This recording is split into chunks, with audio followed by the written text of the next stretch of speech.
is specific that when these monies are paid, you pay them into those funds.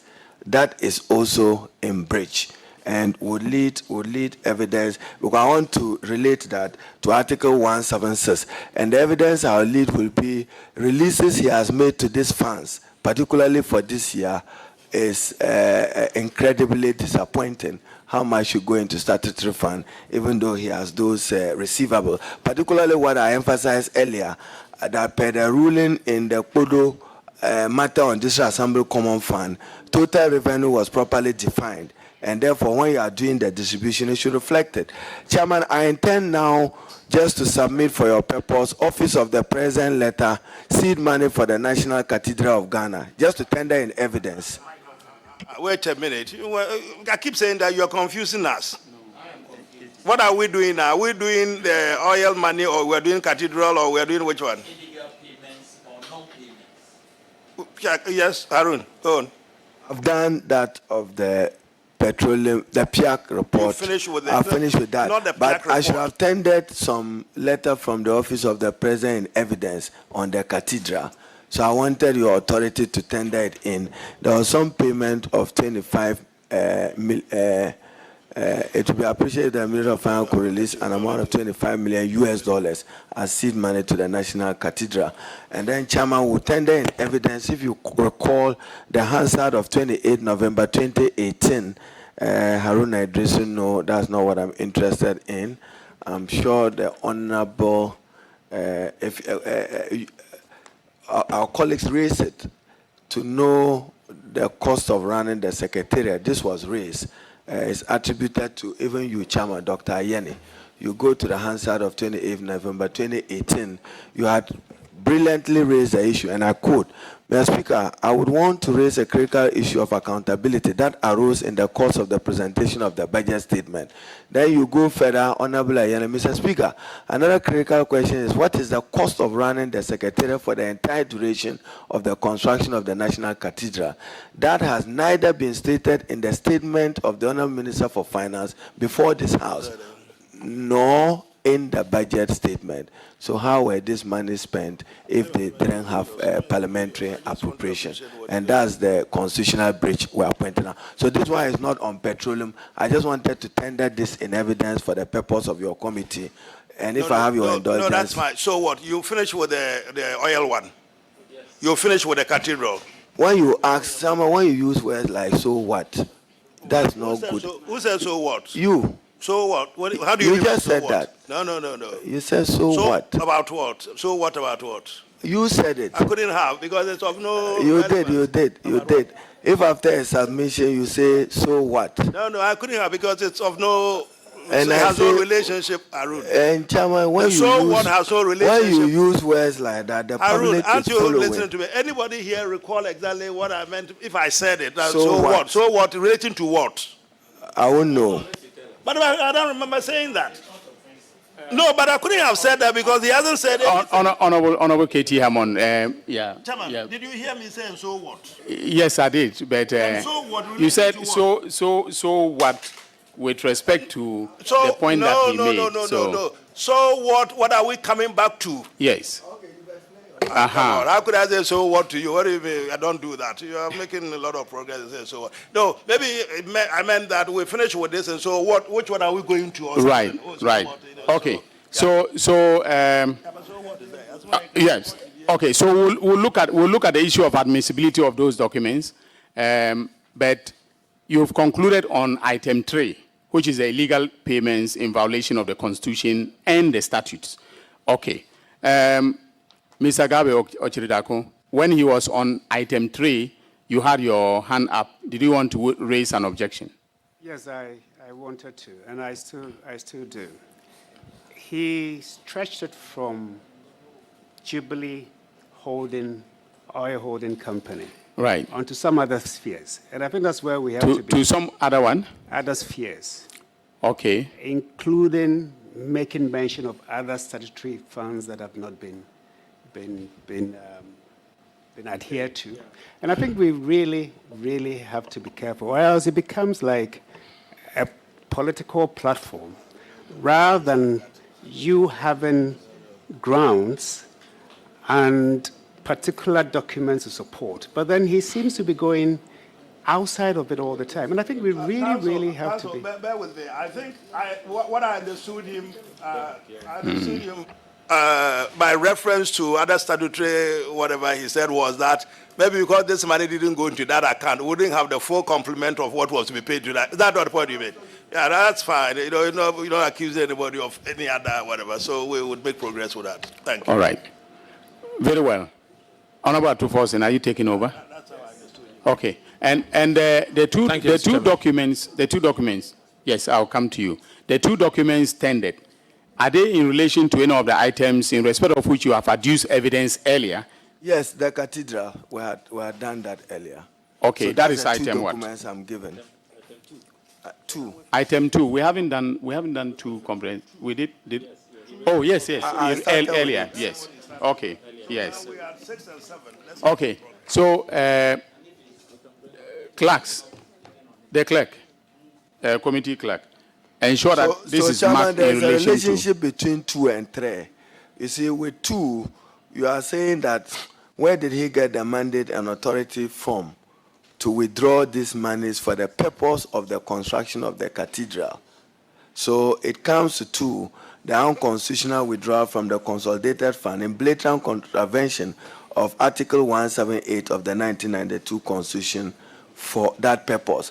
I'm just relating that the points are related, but this was just submission of document to assure council that my first was to deal with the Petroleum Holding Fund and 100 million being held in the name of Jubilee, and the fact that Jubilee Holding, for records before Parliament, has not been listed as a subsidiary of GM. we get that clearly and distinctly. Can we do this? Yes. Yeah. Let's go to Why this. not? 7, The Honorable 6 and 7. Atufosin. Atto. 6. All right, let's do the 2. They were talking about 20 minutes. Let's take notes and then, I think we'll fly members the 2 will take together. notes, So and six, then yeah, we go can on, ask yeah. our questions later. Yeah, go on. Yeah. Mr. Chairman, where's the guy? Can you do that? Mr. Chairman, Admin, incompetence, and Yeah. frightening ineptitude, big English. Mr. Chairman, I will deal with items 6 and 7 together. So I'll address both together. And so, in the interest of time. Mr. Chairman, we in minority obviously sees ineptitude. In other words, inaction on the part of the government and the Ministry of Finance. Mr. Chairman, we say this because we strongly believe that one cannot or may not be able to stop crisis from happening. Obviously, excuse my French, shit happens in life. And when it happens, the most important thing is to We don't speak French here. Would you try some English?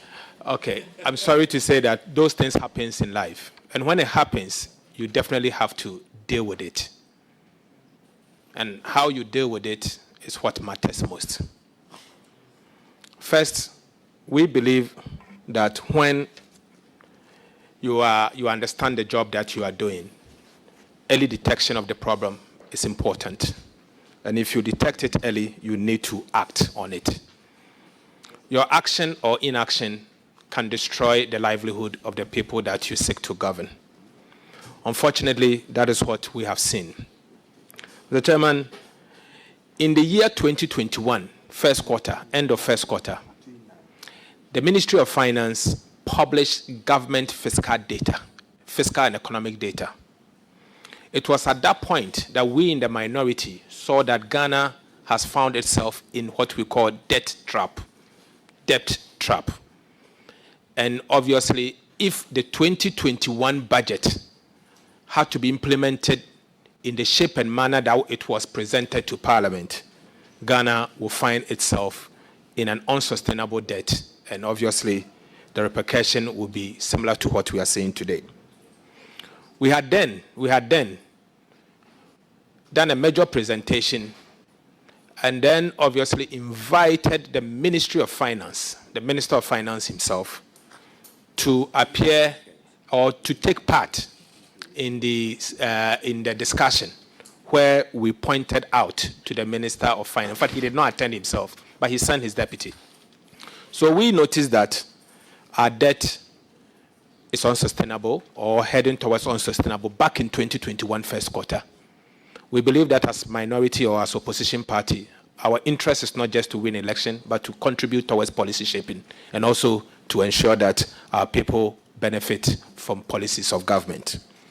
But unfortunately, when we raised the issue, the government did not deal with the concerns.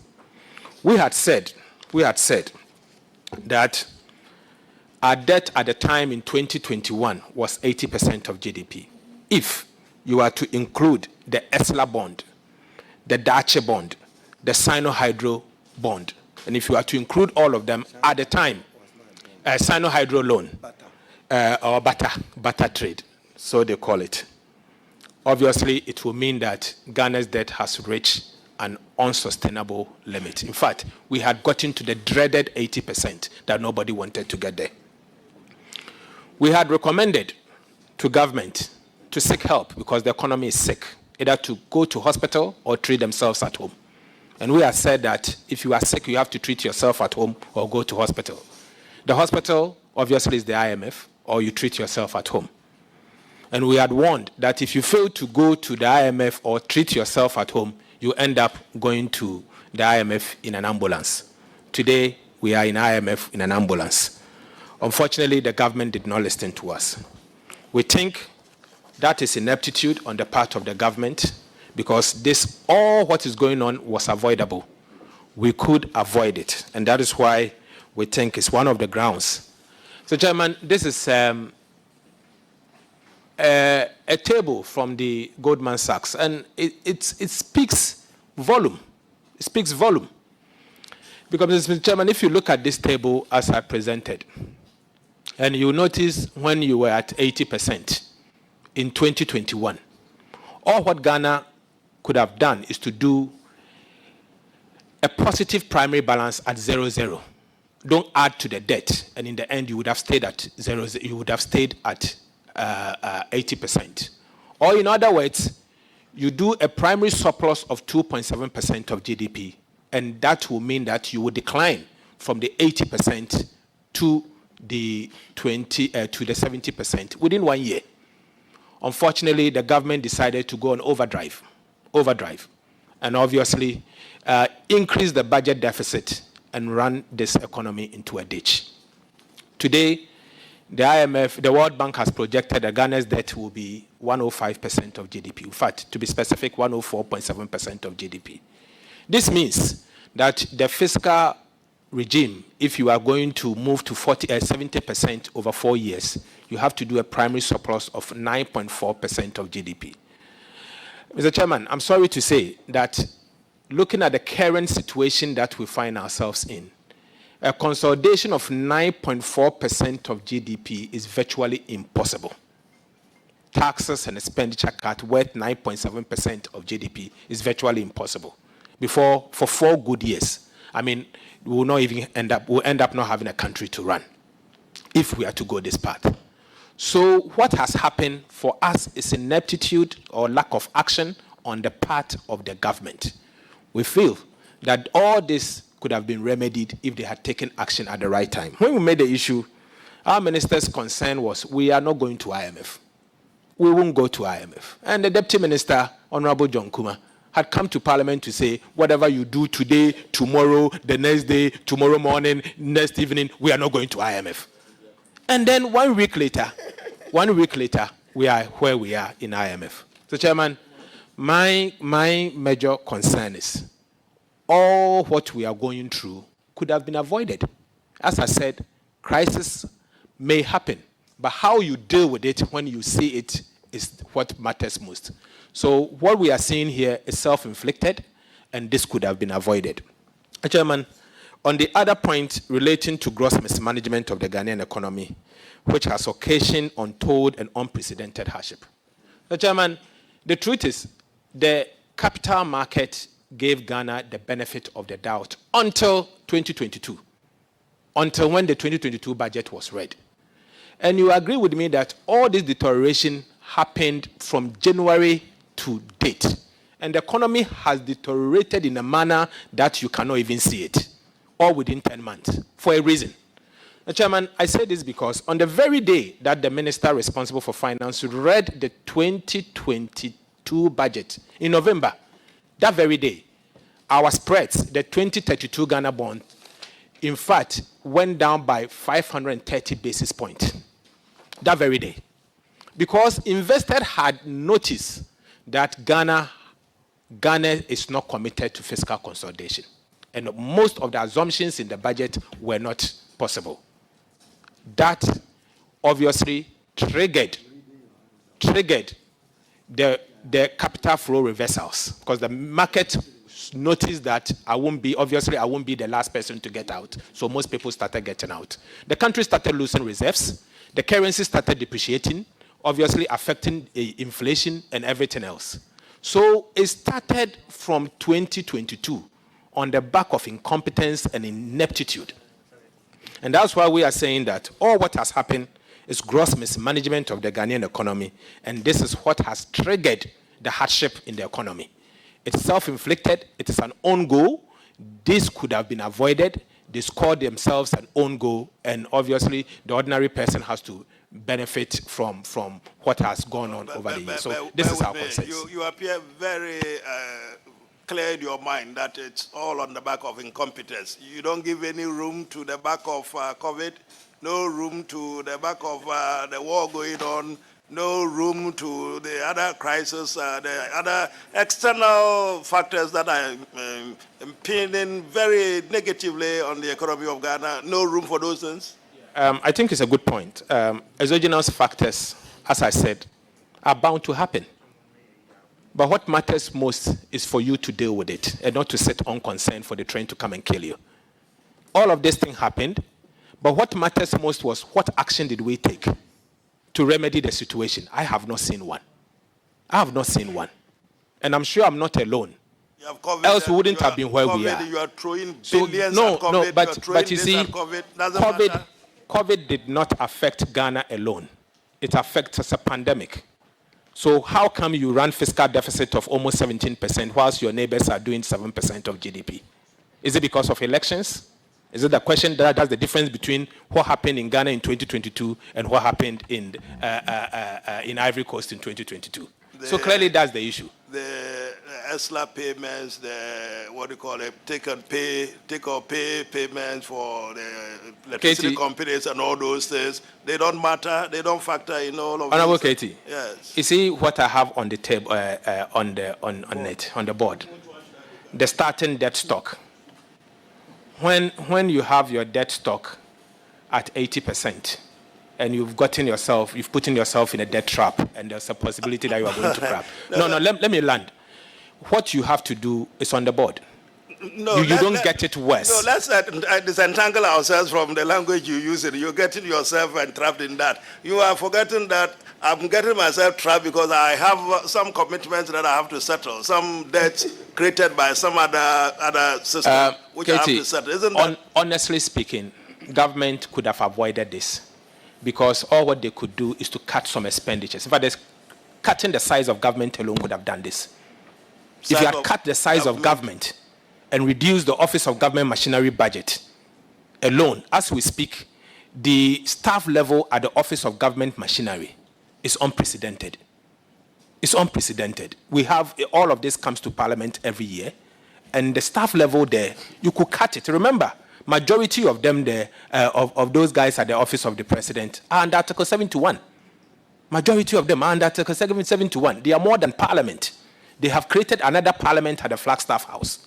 So you could cut it. I think we can limit the exaggeration. They have hyperbole and all those things. We can limit it. I think, unfortunately, you called for it because we don't. No, because you gave other examples that exacerbated the situation, and he's trying to give you counter examples to show why, if management had been done efficiently and effectively. Yes. The point you made about parliament, creation of other parliaments, what I meant by hyperbole. I mean, there's no other parliament except this particular one. Well, basically, he's talking about the numbers. Chairman, and Chairman, to remind the Chairman that just the point that the Honorable Atuforsen is on, calling on the minister as not being competent enough. In 1999, probably, Katie would have come to Parliament subsequently if he was not there. Victor Salome had come to make a statement on the economic situation in Ghana. And when I say they are making a dichotomy, at the time, their numbers were not even as significant as our 137 that they say they don't respect today, with very low numbers. Dr. Kwenedu Apreku let Say like this and you are saying to get away with it. Who is not respecting your numbers? No. Your numbers are ranking member of finance just like him moved a motion for our minister of finance to resign because he was not competent. So you cannot approbate and reprobate. I just wanted to put that in emphasis. Thank you. The Honorable Katie Hammond, you are harassing the witness. Mr. Go-Chairman, you are not. You are harassing the witness. You are not quote unquote BHA whatever properly, Mr. Why? Go-Chairman. Why? How can I harass the guy sitting down there? We are here because of the numbers that he says we are not respecting. If we had the proper numbers, you think we'll be sitting here? I'll be sweating like this. So what do you mean by we don't respect your numbers? We do respect Very well, honourable members. The Honourable Atuforsen, are you done?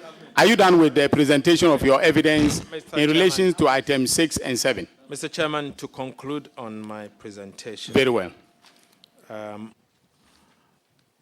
I am a strong believer of the fact that all what we are going through as a country is self-inflicted. It could have been avoided. So, Chairman, today what Ghana needs most is what we call confidence. The markets want confidence. Businessmen want confidence. In fact, the international community want confidence. The key point here has to do with confidence. I think the time has come for our minister to step aside to give the country a new breath. It doesn't mean he has not contributed his quota towards the support, the running of the country. He has. But the time has come for him to give the country an opportunity to recover. Him leaving, and I want to plea to him that even the watch seller on the street want him to go. His own party people want him to go. They may not be able to say it, but they want him go. So please, when you are confronted in a situation like that, that everybody thinks that you have to go, we in the minority have no choice than to say that the time has come, and we've laid our grounds. The grounds are technical. They are grounded in evidence. We have shown our evidence. Yes, when Honorable Ejapamesa raised the issue as to whether IMF had sanctioned him.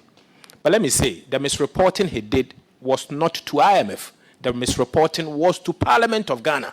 So IMF will not be the one to obviously take you through some punishment. It is us. You have breached the Fiscal Responsibility Act, and I have said, and we have said as a group minority, that this is the basis why we think the Minister of Finance must give Ghana a chance to recover from this mess. Very well. Honourable Minority Leader, are you going to add to that? Or? Yes, I will just conclude on item 6. Just build on what he said. Now, when you say excruciating cost of living crisis, Chairman, as you may recall with your members, the President of the Republic himself, Nana Addo Dankwa, had cause to address the Ghanaian citizens. And he said that we have an economic crisis. Now, he also spoke about inflation at levels not witnessed in the last 40 years. Now, what that inflation has done today, yes, I'll paraphrase the President for him. Counsel, you are not supposed to interrupt the witness. Give me a copy of the President address to the nation. I have my copy. I'll quote it for him. I'll quote it in evidence for him, what Nana Addo Dankwa himself said about, about inflation. It's in the second page. So, Chairman, I'll come to it. Now, when you have inflation at 40.4%, and Chairman, the essence of this hearing, as you recall, is to make sure that we are not surprising the minister. So I'm tendering in evidence again prices of goods December 2016 to November 2022, which is part of what I gave you in the Hansard. So I may not even need it. Once you admitted the Hansard, that is fine. When you have cement, which used to buy at 18 Ghana cedis, now 95. You see, the incompetence is such that a contractor today who is not being paid by the minister is enduring additional costs in respect of procuring cement and iron rods. What will they do? So that cost will also come at a cost to government. And we even fear that many projects may be uncompleted because at the time that you awarded the contracts, you use the market value of these essential commodities like cement, like, let me refer to iron rod, which was around 180 Ghana cedis, now 780, and now petrol, which was at 14 cedis, now 80 Ghana cedis, diesel, which was 14, almost around 100, and even weedicide. So there is a cost of living crisis in Ghana, exacerbated by an uncontrolled inflation. And we think that the Honorable Minister for Finance must be held responsible for that. Exogenous factors, yes. That's why I asked the rhetoric question that did you borrow to support the war in Ukraine? Because much of our problem is that you have borrowed excessively, making Ghana a debt-distressed country, unsustainable debt. And Chairman, again, in evidence, I'm sure somebody misled even the president when the president categorically said that there will be no haircut. Why president appoint ministers is that you give him good advice. I'm not sure the president was advised properly to have been categorical that there will be no haircut. Has there been a haircut? Whatever that means. If there is tomorrow, my God is my Baba. Nobody's cutting my hair. You have no hair for a cut. So which one is that? Yours, you fit a guy and pay something on your hair. The chairman, he'll get a shave. So or his beard. we are saying that someone must accept responsibility. You see, it's the borrowing. But the point you make is crucial. Let's get it. Yes, so that's why. Has there been a haircut of any kind? The president said there won't be. You said I'm aware that Ghana is drifting towards a restructuring of its debt. Our own speculation. I am not a speculator. You know that. Let's get to facts, please. And I say I am not a speculator. You know that. I'm saying that Ghana is inching towards agreeing with its multilateral, bilateral partners. Arun, I object to that line of you are a big boy in this country, so when such statements start emanating from you, it might, I'm not sure about repercussions. So can we just leave it at that? If it's a speculation that it might lead to this and this and this and this and that. No, but you see, Chairman, Chairman, Haruna Idrisu, yeah. The evidence that you have presented since morning points towards your point about us inching towards that situation. And therefore, it is not merely speculative. It's based upon the situation of having a debt restructuring that will lead to a haircut. That's basically what he's saying. So he's standing on the back of the evidence led this morning about the state of the economy. Chairman, I will just even end why your committee must take interest in hearing me. You have a country's pension regime, which pensions law and regulations provides that 70% of pension investment are invested in government securities. That has been done. If those securities are threatened, who are we to hold responsible? Because the law provides. And then you have a financial system. You've done cleaning of banks. You may head towards even banks not being able to sustain their liquidity because many of them invested in those securities.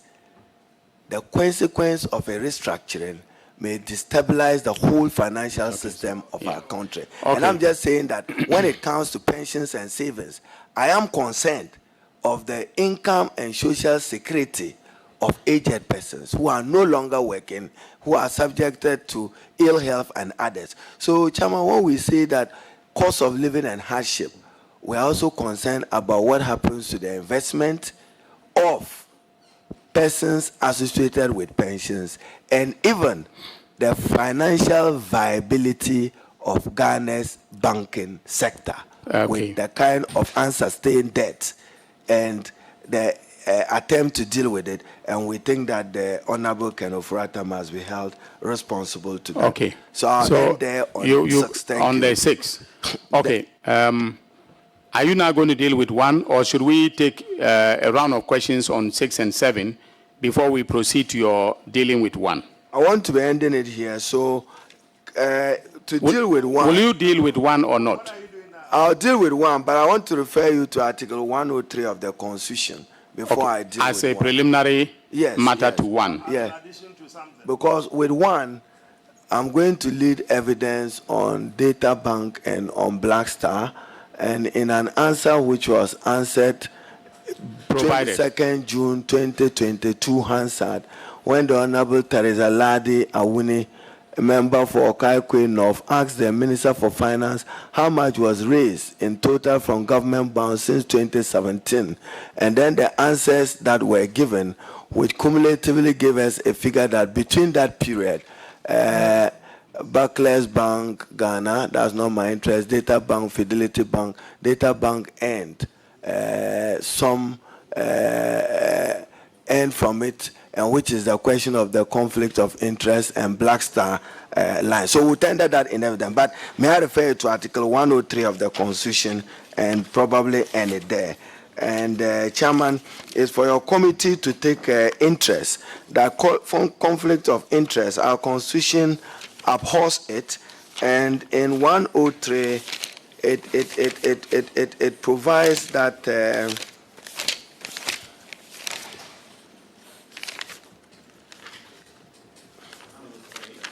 103 maybe 103.3. I'm interested, but I'll come to 103.1. Parliament shall appoint standing committees. That's not my interest. And other committees, such as your ad hoc committee. And it says that the committee of Parliament shall be charged with such functions. Departments. You see, so we must be interested in who issued bonds, who were bond holders, who got what, and who was where. These are all questions that we must answer to in order to satisfy ourselves that conflict of interest, which engenders corruption, was respected. So I end it there, and that would be my submission. Thank you. Honorable Minority Leader, Council, I'll come to you. Honorable Minority Leader, the answer that you referred to contained the answer of the Minister regarding the question of payments to companies that were related to him. Is that right? Yeah, including Data Bank. Okay. So when you people use words that allegations, how can ministers' answer to Parliament be an allegation? That means a statement of fact. No, we agreed here that these are grounds. They are grounds of your motion. So have you tendered the answer in question, in evidence? With your indulgence, I'll do so. Well, it's a matter of record before the House, but you are making reference to it for purposes of our evaluation of the evidence you are leading, so that's why. Okay. Now, but before that, I was asking my colleague here about what you were attempting to do, because at one point we thought you were going back to the 6th, and then you were referring to that. So I think we lost some concentration on that one. So what is the answer that you said has been preferred in what document which relates to your 1? Because I think we should show some interest in the 1. What is the answer that? Yeah. No, he hasn't finished. No, let him go. Honorable Minority Leader. The 1.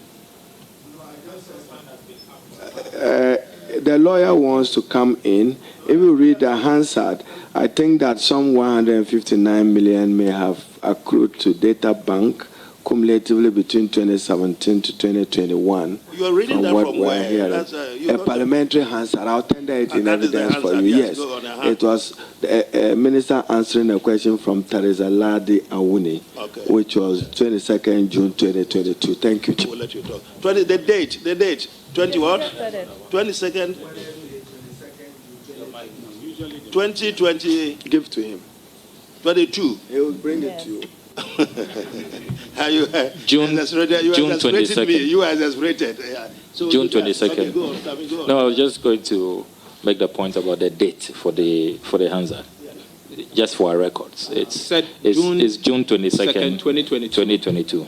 Just for our records. Co-prosecutors. Yes, Mr. Gabi Ochiridakun, Esquire. Mr. Chairman, we wish to raise a serious objection to the first allegation. The first ground. Well, ground allegation, yeah. Regarding conflict of interest. Even before I say that, I think it's important to make the point that the Minister of Finance is perfectly capable and willing to answer questions based on the allegation of conflict of interest. And indeed, he has done so before, in a sense that way back in 2017, I believe, a member of the NDC, Broja Jemfi, took a matter to the Shraj Commission to Shraj specifically about conflict of interest to do with bonds. And his role, may I? The right to come and respond. May I? Yeah. This was in 2017, and the matter traveled as far as to the Supreme Court, and the Supreme Court ruled on it. Our issue is that if you go into Article 284 of the Constitution, and Mr. Chairman, I'm not here to question how Parliament or its committees. You are here to do your Absolutely. client's bit. No, go on with it. So I just want to make that point. If you read Article 284, with your permission, it says, a public officer shall not put himself in a position where his personal interest conflicts or is likely to conflict with the performance of the functions of his office.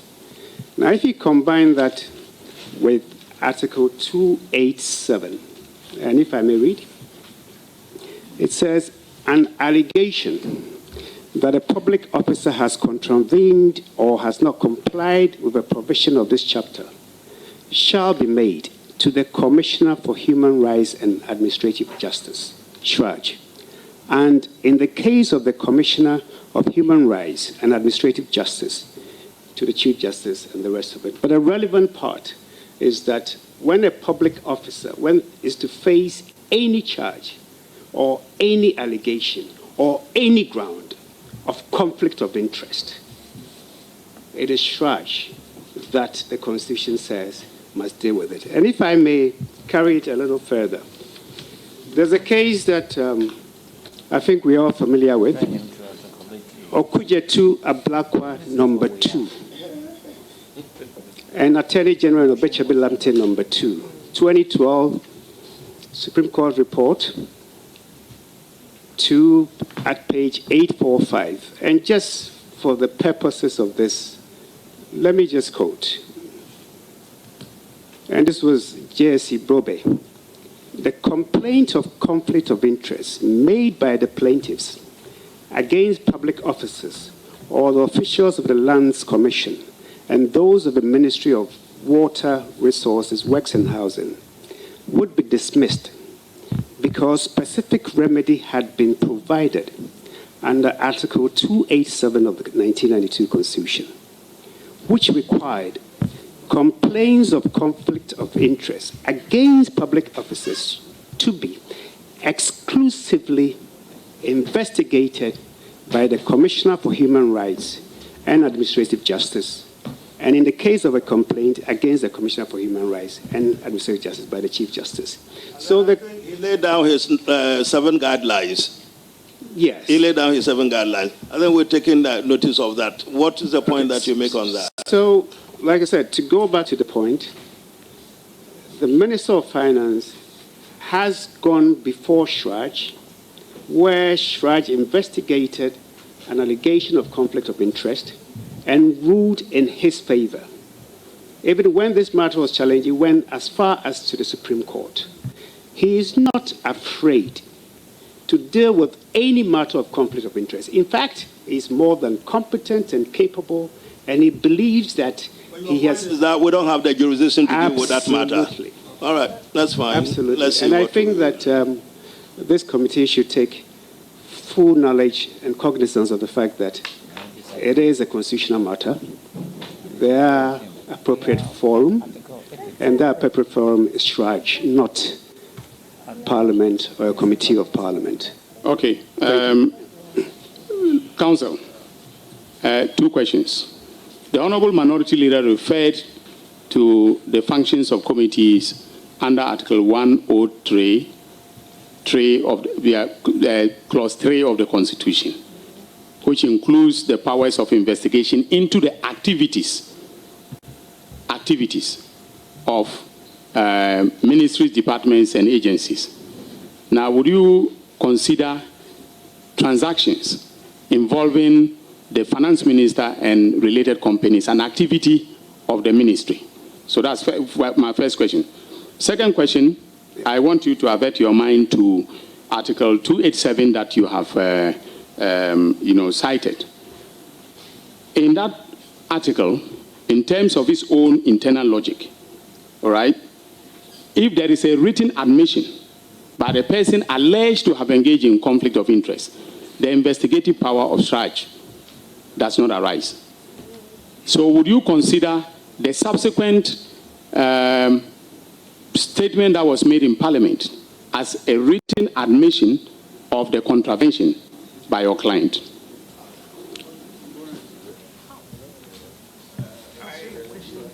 Mr. Chairman, is that a way of... Mr. Chairman. Mr. Chairman. Mr. Chairman.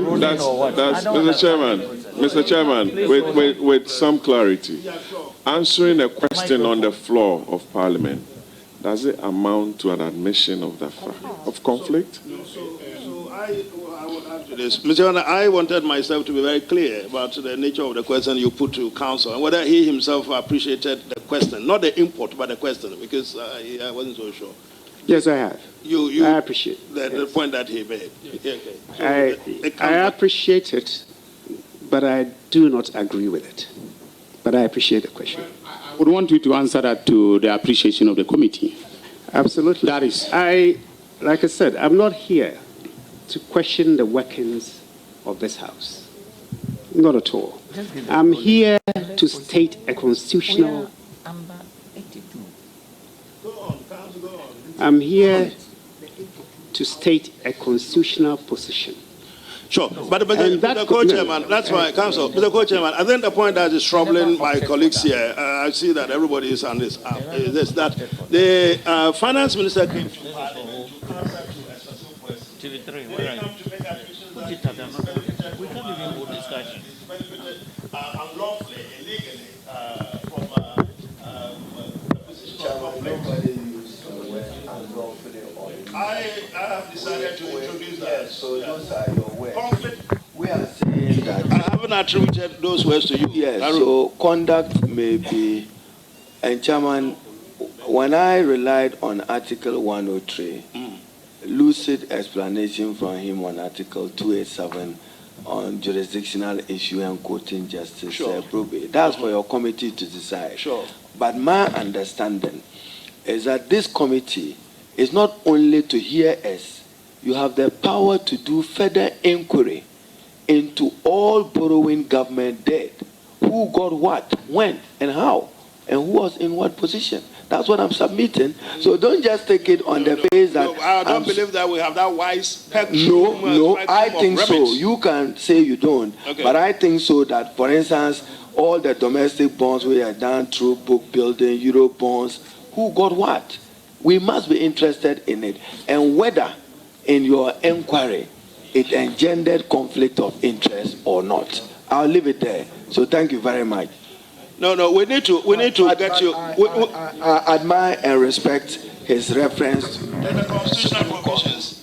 lucid. As I said, lucid. Yes. But that is for your committee to decide whether you have jurisdiction or not, guided by the Supreme Court ruling. But mine is that this committee is clothed with authority and mandate to probe wider, to understand that whether in these instances of borrowing, persons in public office, directly or indirectly, benefited or not from those transactions. You say your in number to one that. ground, you call it grounds. I have a difficulty describing this as grounds. But ground, despicable conflict of interest, ensuring that he directly benefits from Ghana's economic woes.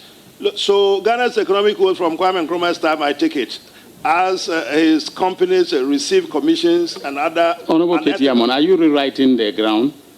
Because you are adding from Kwame Nkrumah. There is no from Kwame Nkrumah. Woes. It doesn't stipulate. Yeah, it doesn't stipulate when it started. Ghana's economic woes.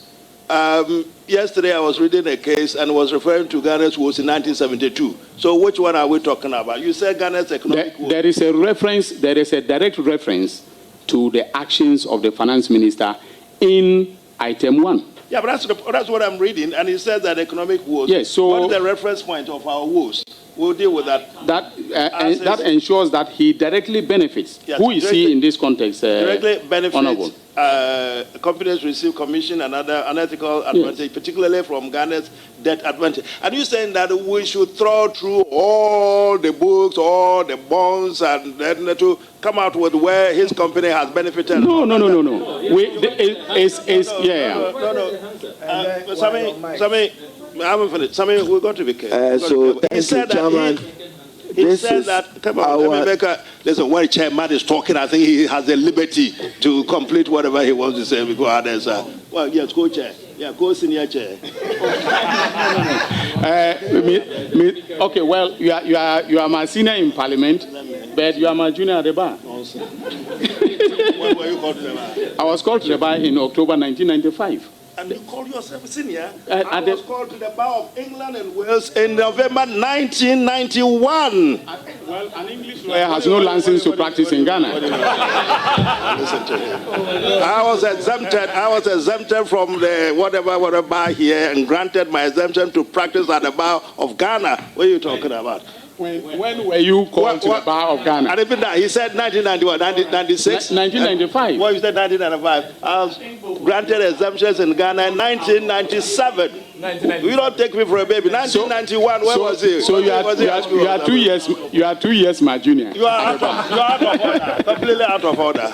Yes. Okay. So what the point that you were making is that you think that by this remit, everything is encapsulated. I don't seem to understand. We can't go through all of that. I raised the point, and then I raised a point of conflict of interest in our ground 1.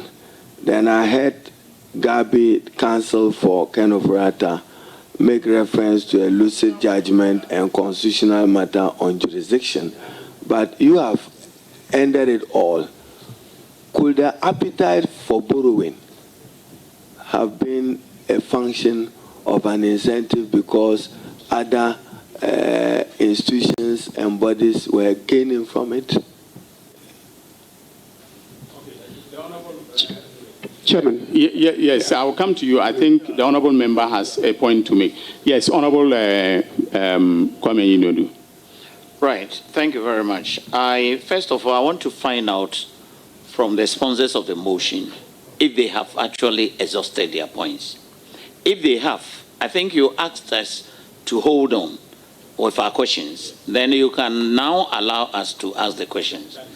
Now, to me, if you would be aided, I think that all these other constitutional provisions that you cite, we are coming under Article 82. And Article 82, the motion has been moved. Amongst other things, these were the reasons that the sponsors adduced to actually support their point. And then Mr. Speaker had referred these matters to this committee that we should deal with these matters.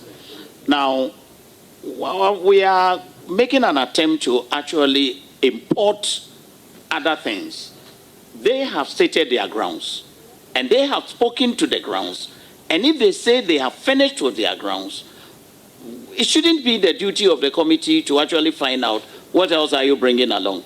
If that is all they are saying to their let's get it right. complaints, The reason why this matter is debated is because council raised a constitutional argument. Let's say we are bound by the constitutional imperatives. So, well, the Parliament of Ghana is bound by constitutional imperatives. For that matter, this committee. So, if he's right, he's saying that that matter can't be discussed at all. That's the point that he's raising, if I understand him. That even though it is raised here, if he is right by the objections is raised, well, they may have raised it, but it shouldn't factor into our equation, and that we disregard that one and deal with the other matters. I suspect that is the point that you are making. Mr. Chairman, that is the point that I'm making. But I think it's important as to whatever happened in Hansard, if the Minister of Finance was called by Parliament to answer a question, let's try and create a distinction between that and facing a vote of censure, specifically on the issue of conflict of interest. Let's try and draw a distinction. Being asked to come and answer a question in Parliament is different from facing a vote of censure on a specific charge or allegation of conflict of interest. And I believe that if we are going to look into this matter, then respectfully, this is not the right forum. And I think my point is clear. And I saw my good friend Okujato Blackwell actually nodding to it, so I am sure. Well, I don't think that he was nodding in agreement. Agreement. Well, for the record, I wasn't nodding in agreement. But in the mention of your name? Was that to the mention of your name? I was just confirming that indeed that was a matter that we took to the Supreme Court in a conversation here. So yes, I know the case. I took the matter. You respect the case, and it was a matter that has been well established. So I was just confirming that. But Mr. Chairman, I don't think that Council should now get into my head and be guessing why I'm nodding. Well, I hope there's space. Thank you. Honorable Anyefo. Co-chairs, thank you very much. I guess we are at a stage where an objection has been raised. The record is very clear that a motion has been moved on the floor of Parliament based on 7 grounds. Now, by Article 82 of the 1992 Constitution, particularly 82(4), the minister is supposed to be heard in defense during the debate. Instead of the speaker, the minister coming to the floor of Parliament to be heard, it was referred to a committee. So we are supposed to give a hearing to the minister responsible. If you give the opportunity to the minister responsible to be heard based on the grounds referred to the committee, the minister is at liberty to tell the committee that this matter, he wouldn't want to be heard on it because the committee doesn't have jurisdiction to it. And that will form part of our records. It can form part of our records, and then we'll report to the plenary section that yes, among the grounds referred to us is ground 1, which states clearly that despicable conflict of interest, ensuring that he directly benefits from Ghanaians' economic woes as his companies receive commissions and other unethical contractual advantage, particularly from Ghana's debt overhang. So it will form part of our record that regarding this particular issue, let me land. Well, regarding this particular issue, the minister doesn't want to be heard on this. And nobody will force the minister to be heard. No, it doesn't work like that. We heard your point, Mr. Co-Chairman. This is a matter for us, the committee, to decide. Council is raised a constitutional point. Now, constitutional for Parliament operates within the ambit of the Constitution. It's a very serious point this is raised, buttressed by a decision of the Supreme Court. It says that this matter should not be before us. Simplicity, that is his point. Yes, so we have to decide whether he's right or not. Okay, I think we can we can decide that. One second. I disagree fundamentally with a colleague when he suggests that we should leave that to the minister to say to us whether he wants to respond to that or not. He can't do that. It's not for him to tell us, well, if he says he will not respond to anything, that is fine. No, that's fine. But on this one, constitutionally, the argument by his lawyer is that this committee cannot deal with that. We will take a decision and tell the plenary that by our decision and our understanding of the Constitution, it should not be a matter before us. Because the Constitution has made it pretty clear that when it comes to it, then supported by the decision of the Supreme Court, no, what do you think we are doing here? No, listen, let's get something right. We are guided. You keep saying that we are a house of records and a house of whatever. Part of the records is the Constitution. Yes. The supreme law of this whole country. But so if you say you know, why do you then suggest that if it is against what we are doing, we should be doing? Honorable Co-Chair, I think it's a matter that we as a committee will take a decision on. But I want to make it clear that under Article 82(4) of the Constitution, the minister is supposed to be heard. In Parliament, to be heard in his defense on unconstitutional matters. Honorable K.T. Hammond, please allow me to learn. Yeah. So he's supposed to be allowed to be heard during the debate. That is the language of the Constitution. Now, this committee is an extension of Parliament. And because it's an extension of Parliament, to say that the matter of conflict of interest cannot be raised here is to say that Parliament can never raise that issue on the floor. That argument will be clearly unconstitutional. In and of itself, that argument will be clearly unconstitutional, that Parliament will not be allowed to debate the issue of conflict of interest. And that is why I wanted to direct your attention to the answer provided by the minister himself.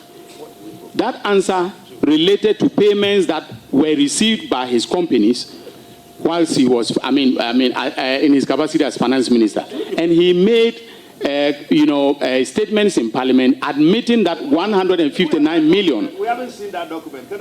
They had received payments, totaling 159 million. That document, which the Hansa thing, okay. Let's all have a good read at it. So that is a matter of record before Parliament. And it's a matter of record before this committee. Chairman, with respect, I hear the co-chair make the point that the finance minister, in answering the question, admitted that some funds had been paid to the company in which it had an interest. Does that, under any stretch of the imagination, amount to he admitting that was conflict of interest? I don't think so. Well, I don't even need to use my imagination. No, but of course, that's not what the finance that is a matter of fact. Okay, no, it's not. It's a factual record before Parliament. Please, with all due respect, that is a factual record before Parliament. With respect. Were the payments made to Data Bank or not? But the fact that were the payments made, honorable member, please. Data Bank receives payments. You are challenging my authority, please. They are under a conflict of interest. That's the point that I'm making. He's trying to appreciate. He's not challenging your authority. It does not mean that at all. With respect. I am myself trying to understand what Aruna referred to. Arun, this is a question, answer to a question raised by Teresa Ladi, and asking how much was paid to the minister himself in breach of his ministerial functions, or what? What does it mean? Chairman, I'm not a member of the committee. I'm only appearing before the committee. Well, you raised a matter, we're trying to deal with you, and now you are saying that you are not a member. And he has raised an objection. It's for your committee to take a decision on it. Well, we would, but try and help to the extent that you can. You've introduced some fire in here. We're trying to extinguish it, and now you are trying to opt out. You can't. Stay in there. Let's deal with it. Yes.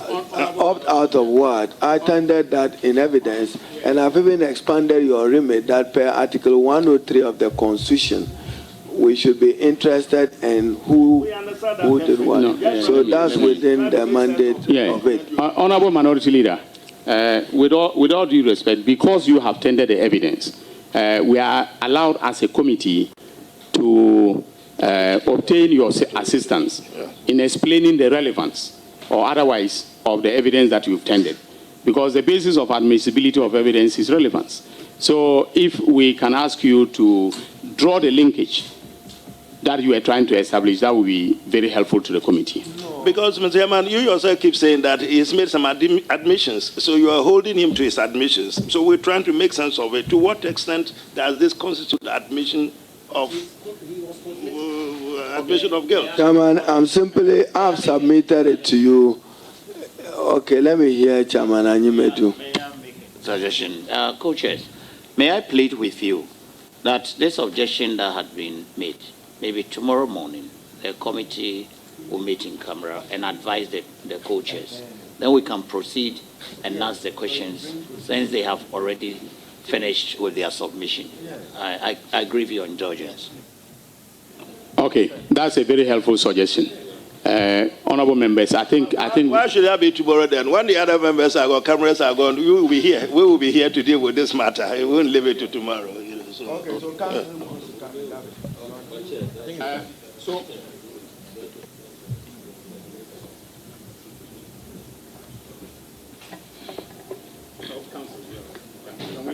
Yes.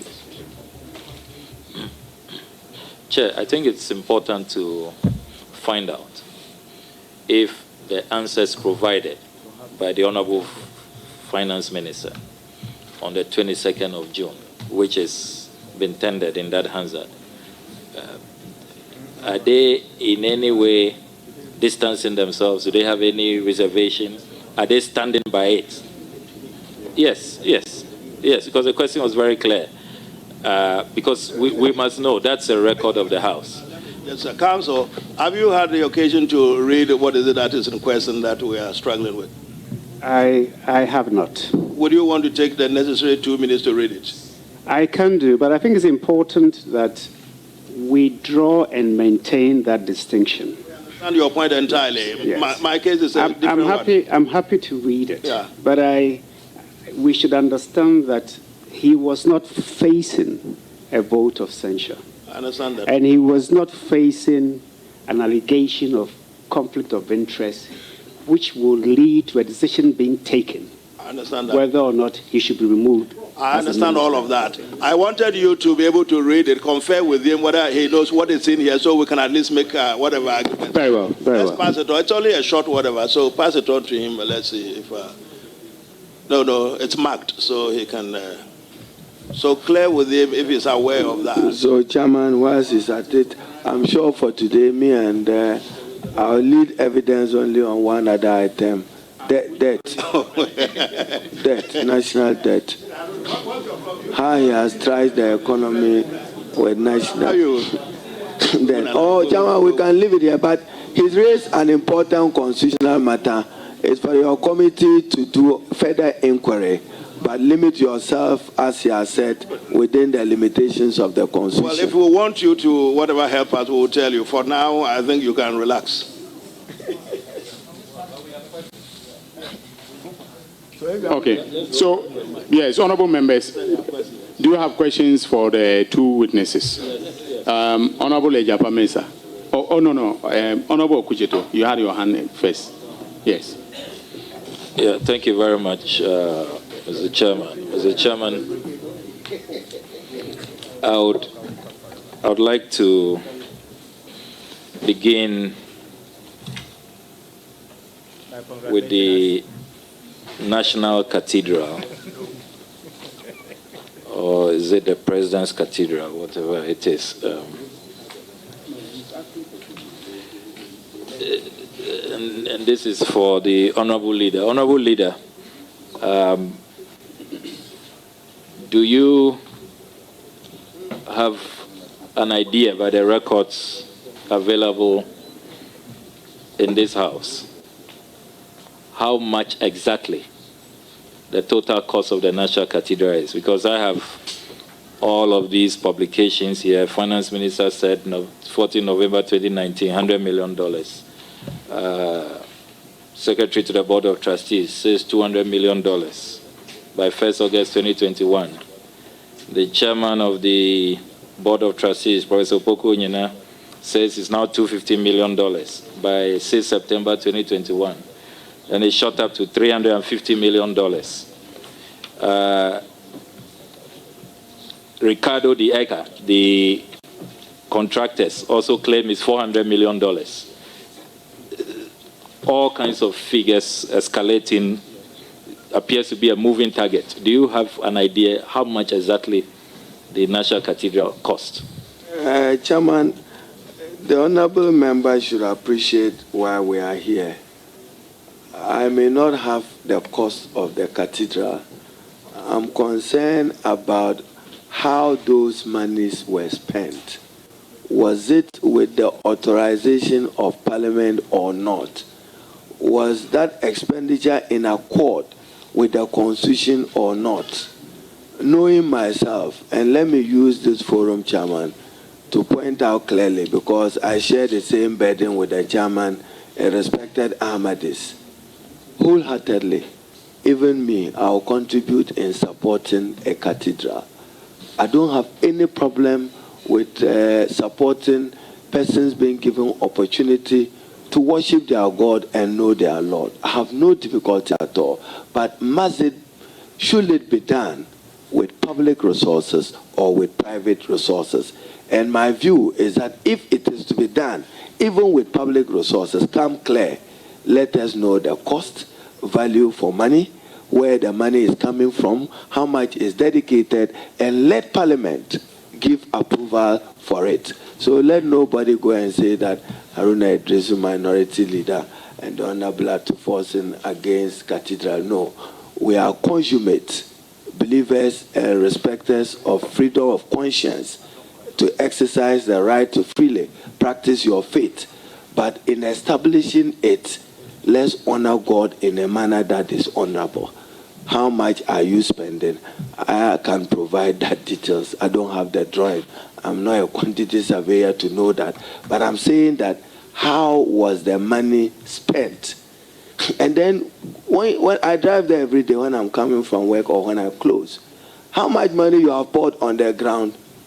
And when you say, Chairman, they will say you are adding new additional issues. It's like Agenda 111 hospitals. If you go around the country, contractors have just taken money from government and abandoned site. Some of them, grass is still at the sides, grass. Yet, monies have been released for people in the name of going to build hospitals for the Ghanaian people from taxpayers. We shouldn't take the public for granted. So when you pass by a cathedral, be interested in how much money have been spent and the state of work of the cathedral. So, when there is a church ceremony there tomorrow, I'll attend and I'll sing "It Is Well," but not and it to be well, but not to create an impression as if we are not for it. No, we are saying that was authorization given by who? By Parliament. And I refer to Dr. Ayeni's own comment when we're passing the budget for that particular year. I mean, what you must do is let's know allocation. Then we know. When those releases are done, nobody will raise an issue. So thank you very much. I'm sure, Chairman, if there are any further questions, we'll be happy to answer them. The Honorable Samuel Okudzeto Ablakwa still has some questions. How many questions do you have? About 6 questions. About 6 questions? Yes. On the National Cathedral? And the cost of living, the alarming incompetence. Yes. But on each item. Honorable Imadu. I'm dealing with 3 items. It was that you asked 3 questions on each of the items.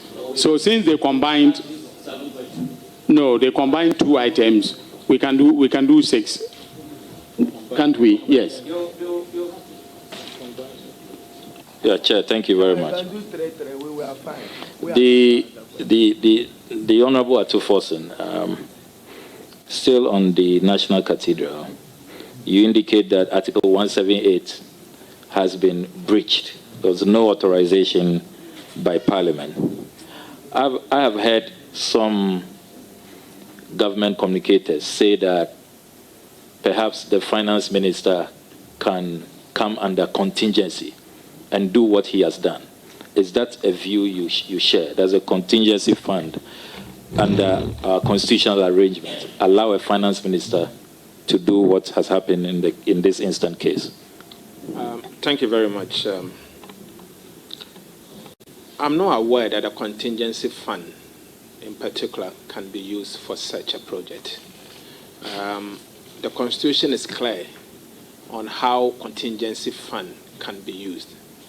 And for the minister responsible for finance to be able to use the contingency fund, he will need the approval of the Finance Committee of Parliament. You recall that during the COVID era, the finance minister appeared before us, got approval under the constitutional requirement of the contingency fund, and Parliament approved. So I am not aware that the Ministry of Finance appeared before the Committee of Finance, of which I'm the ranking member, and we consider such a thing. So obviously it can't be contingency fund. Chairman, just to add up, is Honorable Okudzeto Ablakwa, why do you have to budget for a cathedral? 3 economic reasons. It is a phase-out project. You cannot finish it in 1 year. So every year, you must budget that I'll spend X amount to get to this level of the project. So once you conceptualize it well and cost it, then you know a project will be completed in 18 months, 24 months, and then you are able to follow. So it's important that it is budgeted for.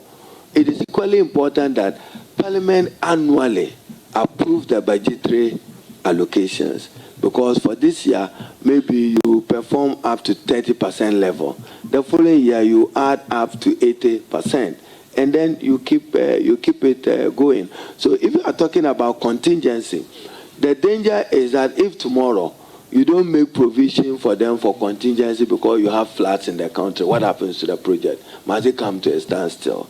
So get it well, start it well, and end it well. That is what we are saying. Our concern is the Parliament of Ghana, which exercises oversight over the public purse. Did you warrant approval of allocation of money for the cathedral? And if you did, we'll then ask you what is the cost of the cathedral. So the question you are asking me, in allocating budget, you must know how much it will cost you in doing so. Thank you. And then, Sami, if the Ministry of Finance use the contingency fund or whatever votes they use, it will show on the warrant where they are picking the money from. So if you have the warrant, you can track it and you'll be able to see. The specific warrant will show you where they are picking the votes from. Is it my understanding that you are also concerned about all the fiscal exposure, the burden that has accrued to the taxpayer? Judges' bungalows demolished, they have to be replaced, extra cost. Judicial Training Institute demolished, they have to be replaced. Private institutions like COMSIS, the IT firm, demolished. They are entitled to compensation. Another company called Waterstone Realty. And indeed, I have the Waterstone Realty High Court case here where there's a looming judgment debt in excess of $50 million. Are you concerned about all of these attendant costs that have come about because of the recklessness of the finance minister in this particular case? I didn't know that the finance minister has become a demolisher, so it's going about demolishing buildings and creating. Mr. Chairman, finance minister. It is for this reason. It is for this reason why it was prudent on the part of the government and the finance minister to have come clean for us to know the total cost for the construction of the cathedral. Unfortunately, as we speak, no one, and I mean no one, we, the members of Parliament, with the power of the purse, we do not have any knowledge on the cost of the cathedral. To compute the total cost of the cathedral, it is not only the build cost. Sometimes you have to even value the land and the build back, and obviously other things you have to do so that we know the exact cost of the cathedral. And the need to prioritize it, whether it is priority of priority as said by the President or not, and to seek the approval of Parliament. Clearly, the power of the purse is not with the executive, it is with Parliament. So it is only Parliament that can approve the expenditure of this nature. Unfortunately, I have not cited any kind of expenditure of this magnitude. So it will be very difficult for me to say that this is the total cost of the cathedral. But I'm honestly concerned about the fiscal impact going forward.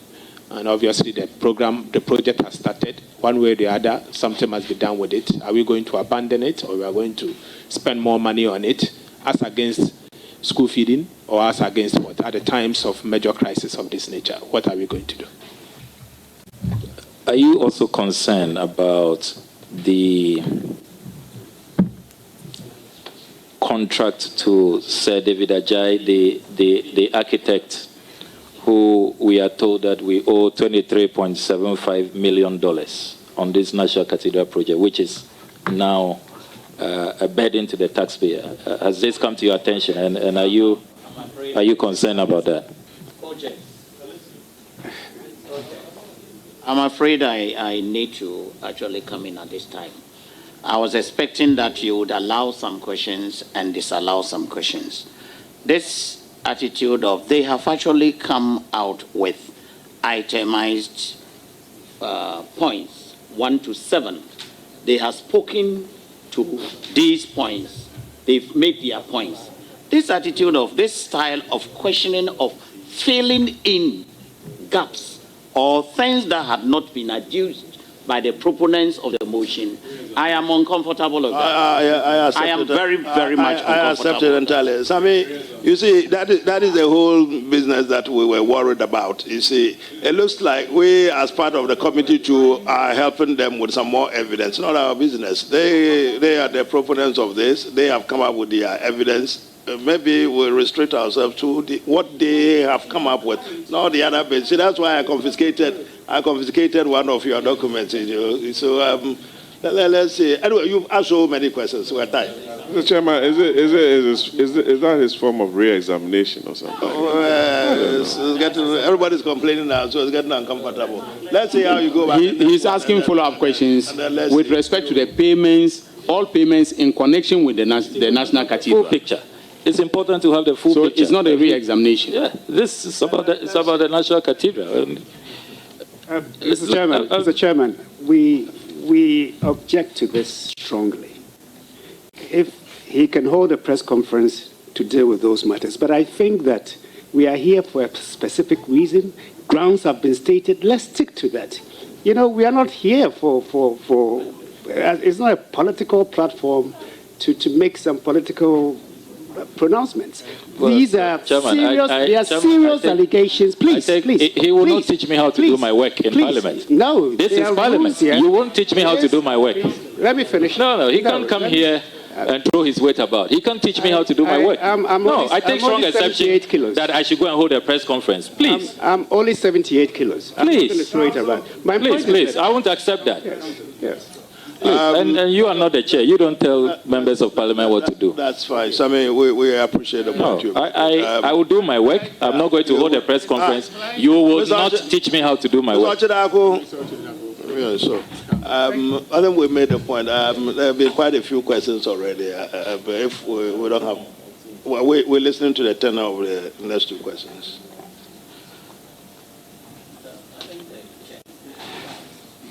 Well, let's hear him first. Mr. Chairman, we haven't heard what he's going to say. Mr. Chairman, I think that those who appear before this committee must be guided. We work with standing orders. And if you go through our standing orders, this committee can decide not to hear strangers. It's very clear. Standing order 2022. Who is the stranger now? No. once you are not a member of parliament, that is how the standing order describes them. So who is the stranger? Who is the stranger That is how the standing order describes them. I take. But who is allow Sami to answer himself. Who is the stranger? Please, I mean, you can't come and say we can go and hold press. We are working, and we are here to do our job. So please, let that be clear. Yeah, that's fine. It's clear. Mr. Chairman, this National Cathedral project, we are discussing fiscal recklessness, which has brought us where we are. There are all manner of incidental costs associated to this project. There's an architect we owe $23,750,000. This is a letter from the office of the president, a contract with this architect.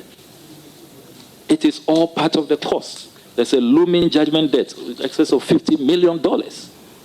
These are not matters that I'm conjuring. They are matters that the people of this country the point is already clearly made. The point made about the constitutionality of the withdrawals to finance the bit that has already been paid for. I mean, not approved by this House. And I'm asking the proponents if these are matters that have come to their attention and if they are concerned about them. It's a legitimate question. I would have thought that they answered that already. They know all about it. The proponents, they know all about what there is to know, and they've answered. So what is the... Can we go on to the next question if there's any more? Well, thank you, Chairman. I'm glad that our records will reflect these very vital documents and financial exposures to the Ghanaian taxpayer. My next question relates to the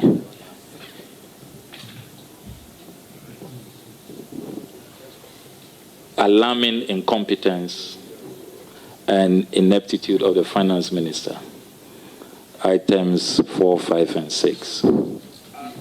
No, Sammy, you can't do that. I mean, we answered all these questions. We posed the questions they've answered, and we're going back for you to ask all these many questions. No.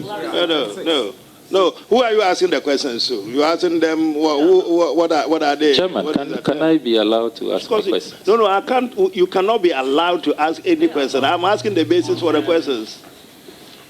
Because I understood us who have had the opportunity to ask the questions. Item number 7.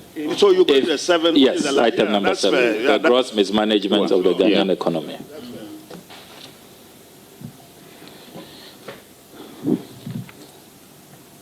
The Honorable Ranking Member for the Finance Committee has provided some data. I want to find out from the Ranking Member if he shares the view, and this question relates to our ratings, which have plummeted. The worst ratings this country has ever received at the hands of the rating agencies, Moody's, Fitch, Standard & Poor's. The president appears to suggest that we are being treated unfairly in his speech at the United Nations General Assembly. I want to find out from the Honorable Ranking Member regarding our downgrades. Is that a view he shares? Do you think that Africa is being treated unfairly by these rating agencies, and specifically Ghana? That person presupposes that we all know what the president said. What did the president say? The president, in his address to the United Nations General Assembly, thought that the rating agencies, he was quite categorical, that they have not been fair to African countries. And he refers to Ghana's downgrade. So I want to find out if that's a view shared by the Ranking Member on the Finance Committee. Mr. Chairman, thank you very much. Mr. Chairman, I personally think that the President is not probably getting the required briefs. I say this for a simple reason that I think the rating agencies were late in the day in the downgrades, because I believe the market started reacting way before the rating agencies started acting. The market, in fact, downgraded us in their view beginning from November 2021 truth all the way to the time the rating agencies came on board. I've said publicly that the rating agencies were late in the day. In fact, on the very day that the government wrote to the Africa Union complaining about the ratings, subsequent to that, other rating agencies downgraded Ghana. Last week, I heard Fitch and the head of risk saying that in the coming months, they are preparing to downgrade Ghana further to RD. RD more or less means that default. Mr. Chairman, that for me, Mr. Chairman, with all due respect, this is not a committee for hearsay. You can't go on a wild goose chase and be speculating. Please. You see the reaction of your colleagues that you heard. From where? Where is the record? I can give you the record if you want. No, you heard where? Mr. Chairman, let me give you the record. No. You hear. Everything I said, Chairman. Okay, so don't say you hear. So tell us what you want to tell us. Mr. Chairman, I will never come to a committee like this, of this structure, and come and obviously speculate. I wouldn't do that. That is not in my DNA. I'm a gentleman, and I will never do that. The Chairman, so let's hear the other way. Mr. Chairman, the other way around. This is a statement from Fitch on their website. This is a statement that Fitch granted an interview to Bloomberg, and they made that clear statement. I will not conjure. It's coming from, and they use the word they will be downgraded to RD. You can even Google it on Ghana Web or somewhere else. I'm sure they picked it from there. All right. It's on Ghana Web.